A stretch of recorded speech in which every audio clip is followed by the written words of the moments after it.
1,500 episodes, GA. That is an amazing amount of tips and tricks and piles of compost. What an achievement, and I'm so excited to see what is next. A couple of years ago, I had the privilege of going to film a story about a dementia-friendly trail. The story itself was just so moving and really was all about living in the moment and enjoying what's around you.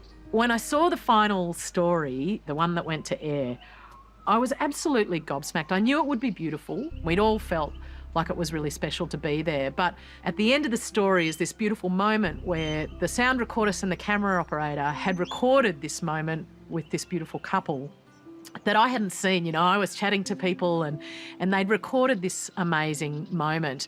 And then for the editor to use that moment as the last of the story, it just really reminded me how much everyone working together makes something great for the program. And when I see that story, it's such an important one for me personally, but also it just made me so proud of every single person who works on the program.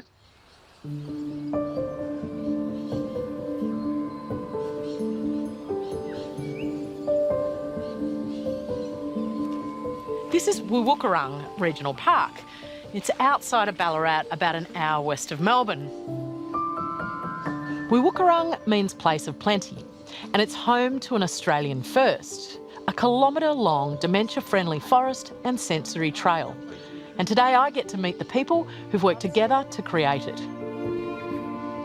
If you look at the posts, they're on a 45-degree angle.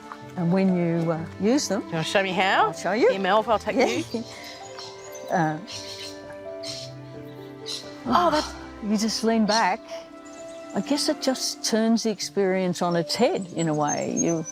Instead of walking along looking to the ground or looking below, you actually have no choice other than to look above. What a simple idea, but such an experience. So peaceful, so nurturing. And 2021 Victorian Senior of the Year, Anne Tudor, along with her partner of 36 years, Edie Mayhew, co-founded Bigger Hearts Dementia Alliance Ballarat. They were the main drivers of the project. Together, they drove this project after Edie was diagnosed with younger onset dementia at the age of 59. That was extraordinary because she had the most remarkable memory. So for me, my makeup is that if something really adverse happens, you've got to do something constructive with it. You've got to turn it into something beneficial for others. Edie died in 2020 at the age of 69, 12 months before the Dementia Trail was launched. They had become prominent local, national and international advocates for people living with dementia.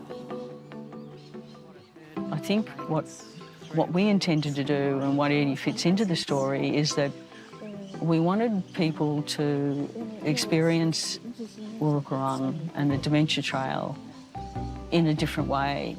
We wanted people to look up, around, to see, to feel, to touch, to hear. If you take your time and look, you find things that normally you wouldn't see. This is obviously a special spot. It bears Edie's name. Yeah, this is a really, really special spot for me. It's my favourite feature. It's called the bush window. And it's immortalised Edie, really. In December 2019, we were walking through Woowookarung and she stopped under all these gum trees and she said, "They want to know how we are." And it really did have a profound effect because I cannot come to this place without thinking what the trees are thinking. But it's such a beautiful legacy that she's left, and it's such a significant part of this trail, I think, for everyone. So you have this incredible clinical and personal experience of dementia. But can I ask a really basic question? What is it? Dementia is an umbrella word.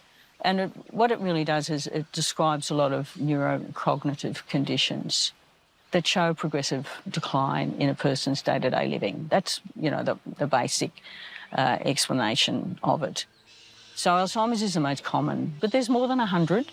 It's terminal, and it is different for each person.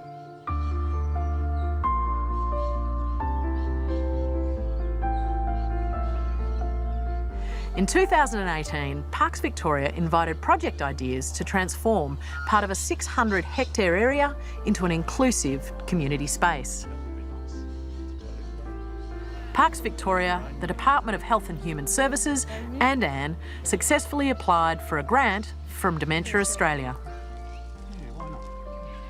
I'll admit, right in the beginning, I sort of scratched my head like, what does that mean? Does it mean planting roses and lemon-scented gums? And I thought, no, this is a natural bush setting, and we want to make sure that we do the bush justice by having Indigenous plants here. So I had to understand what it meant to create a sensory trail, and then discovering that you can do that with Indigenous plants, native plants to this local patch of bush as well. And after probably a couple of months, I was probably one of the biggest advocates for it. And so what are some of the things that you've actually done, apart from the walking tracks and the trail itself? Are you replanting? Are you rehabilitating the area?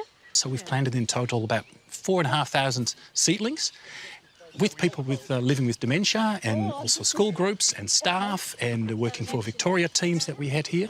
And they've planted over 3 years different species out here, all belonging to here, and even some species that had actually disappeared because of gold mining. It sounds like it's been incredibly transformative for the landscape and for the community. But what about you personally, Alex? Like, as a journey as a park ranger, what has this been? Well, it's funny you say that because, you know, at heart, if I would describe myself, I'd be a conservationist and looking after plant and threatened species. I probably have learned along the journey that conservation is also about connecting people with the environment, connecting them with nature. That way they become advocates for the park, they can become advocates for the environment, and that is actually a very important part of conservation, which I think is just, you know, amazing. We couldn't have dreamt that. The design was created with input from many groups, including the traditional owners, the Wadawurrung, local landscape architects and field naturalists. But importantly, the trail was co-designed by people living with dementia and their carers. The way it's been designed is, for those who can't walk too far, there's a small circle and a medium circle and a distant circle. So we can choose which one we're going to walk on and then just take our time. And Lennis and I come out here every now and then, and we'll maybe set up one of the little rock circles, and we sing to each other and sit and watch and listen, because we hear the birds and things like that. And it's just beautiful and peaceful.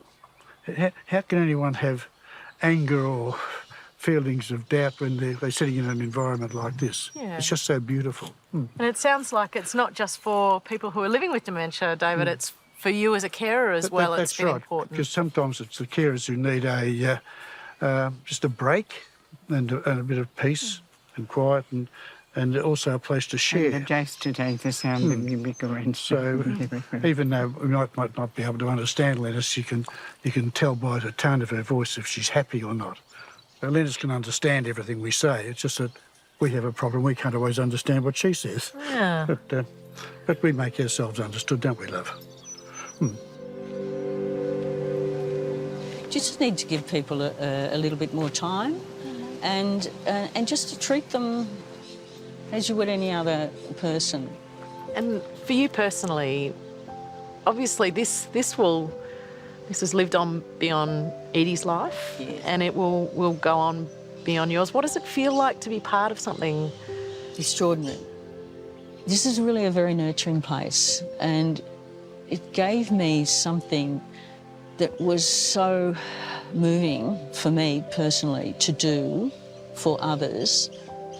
And I don't think you can ever be outdone in generosity. It's not possible. The more you give, the more you get.